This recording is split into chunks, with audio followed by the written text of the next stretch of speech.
in a field near Hailsham for 4 days and 3 nights only. Welcome to the Strange Games Festival. You are listening to SGFR, the podcast radio station for the festival.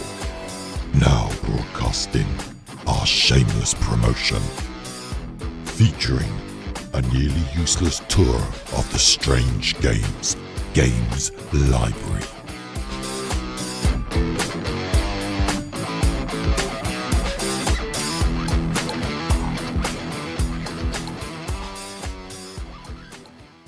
I suppose I ought to say some things about Seven Wonder, which is it's a 3 to 7 player game, isn't it? With about 30-minute playtime. Does it 30 minutes? Has it ever been 30 minutes for you? 30 minutes if you're in a table full of people who know it well. Yeah. I think if you're playing with any number of people who haven't played before, then there might be some hesitance. Yeah. Some pausing between turns. You know, it occurs to me, one of the things that I found a bit daunting about Seven Wonders is the kind of development trees. And all the cards. It left me feeling a bit kind of like, there's a lot of knowledge I don't know here. Do I need to know? I think you're asking the wrong person. Where's Simon when you need him? Yeah, my thing with Seven Wonders is I'll play it relatively similarly. Yeah. Time and time again, and sometimes I lose terribly, sometimes I come second or third, and sometimes, on the rare occasions I win, but I don't actually seem to change anything that I do. So I don't really know what I'm doing. Things just happen around me. I don't think you need the knowledge. The knowledge is good if you want to plan ahead particularly. Yeah. But at the same time, it's a card drafting game, so how much planning you can do is really quite limited by what cards you're offered. Yes. And what cards have been taken or buried before you've even got a chance. That does beg a good question of how much control, because there's such a random element in Which three. I don't know if there is. That might have something to do with the fact I've never been able to get a handle on it. I mean, things like Sushi Go, which is also a card. Do you feel there's any strategy in there? Or is it just luck and opportunism? Is Seven Wonders you get lucky, you win, or do you feel you won? No. There are definitely people who are winning by winning. Yeah.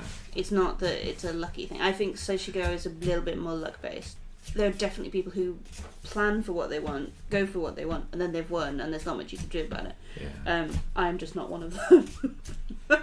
So what's the payoff for playing Seven Wonders? I like the little bits of loops that they get. So there is a little bit of engine building, isn't there? Yeah.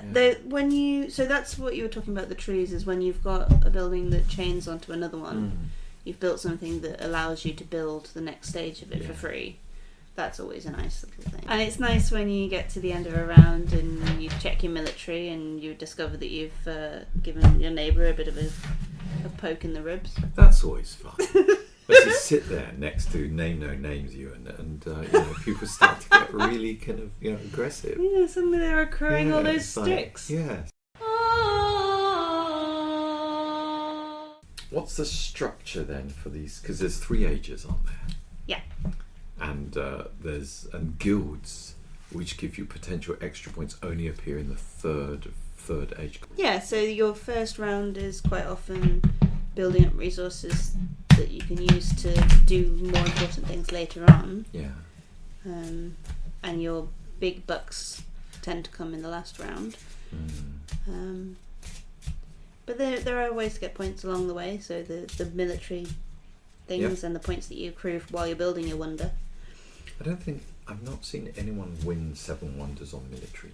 It seems to be a real add-on, but some people I see really sail home points-wise with all these blue cards, the kind of buildings. I would say the only time I've seen people really storm it has been with science. I feel like if you do well at military, it can be just as good as doing well at the blue wonders. Yeah. But science really does. But science can, if they let you get away with it, yeah, you can really snowball science. And that's where the knowledge of your skill trees will come in handy, because Remind allow you us, to build things. the escalator for the The what's it? reason science is so good at escalating is because it's a square rule. So you get the square of how many cards you have, unique cards. So if you've got 4 unique cards, you've got 16 points. Whereas if you've got 2 unique cards, you've got 4 points. It's a big jump between the difference And of just 16 2 points cards. is a big score for any of the kind of ways of scoring points. Whereas when you're doing science, military, you Yeah. can get 10 points. So Yeah. it's not quite as It's not dramatic. bigger. I'm just pulling out the score sheet. So you get points for the building your wonder, which is assigned on your card anyway. Mm-hmm. What's the circle? Oh, That, for yeah, coins. that's wonders points. Wonders. Coins, which translate 3 to 1. Yeah. Military victories and losses. Yeah. And then whatever points you get for your card types. Yeah. Monuments, trade, science, and guild, or Yeah. something like that. Yes.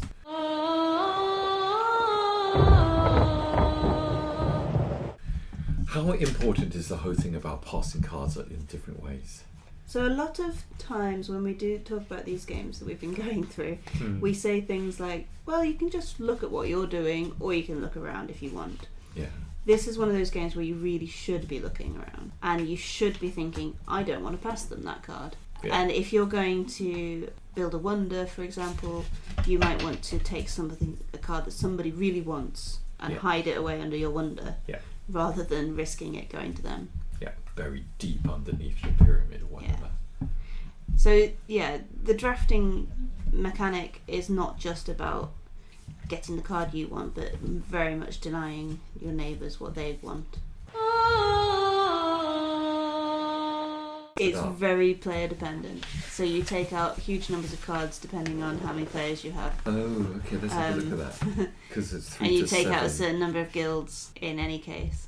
So this is actually means that if you choose to play this game, there's a setup thing you have to pay attention to. Luckily, it's a very easy setup if you're paying attention and reading the rules. But you have to pay attention and read the rules? I mean, you don't even have to read the rules, to be honest. If you look at the card, there's a little number in the bottom section of it that shows you how many players it's for. And if you have more than that players, you take the card out. Clever. Yeah, that's our. We're allowed one useful tip in each podcast, and that's the one. So.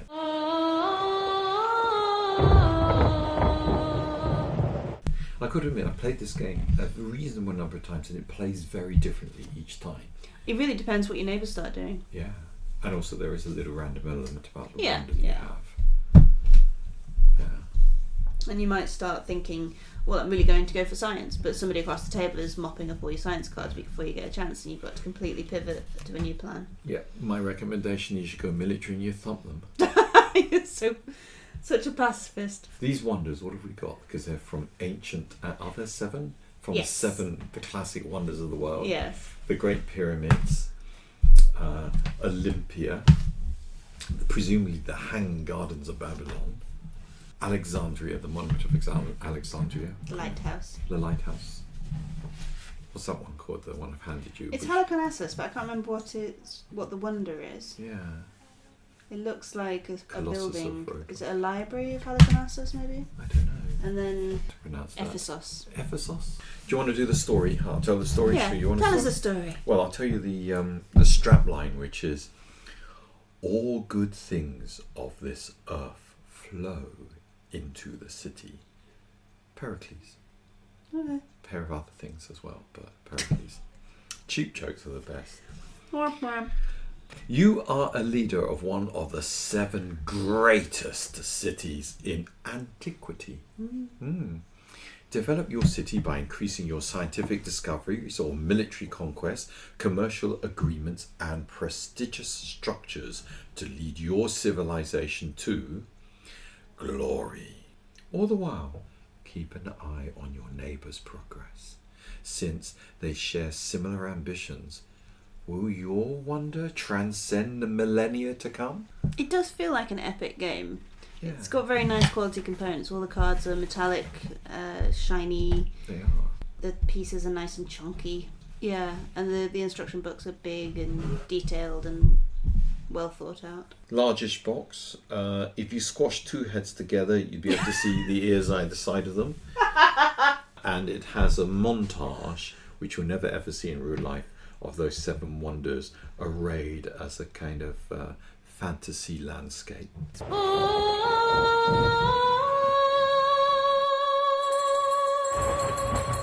Very It's a popular with some slightly people. confusing game to start getting into, but I think it's worth it. That it's a very reliable game for a big number of players that is more than just a filler.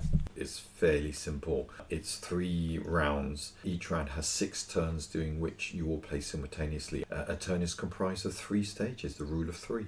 Choose a card, play a card, pass your hand. Yep. And a little bit of maths. Working out who you have to pay for your resources is probably the trickiest bit of it. Yes. They don't check, by the way. No, nobody checks. No one checks. Have you been robbing people blind? I never rob people blind. I always tell the truth. Mm-hmm. Yeah, I am pure as the driven snow. And if you've ever been driven in snow, You know what I mean.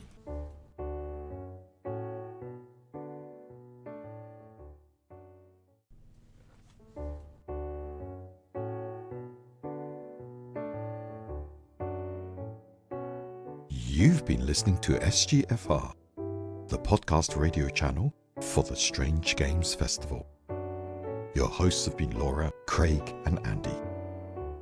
And if you'd like to come on the show, message us on the festival radio channel on the Strange Games Discord server.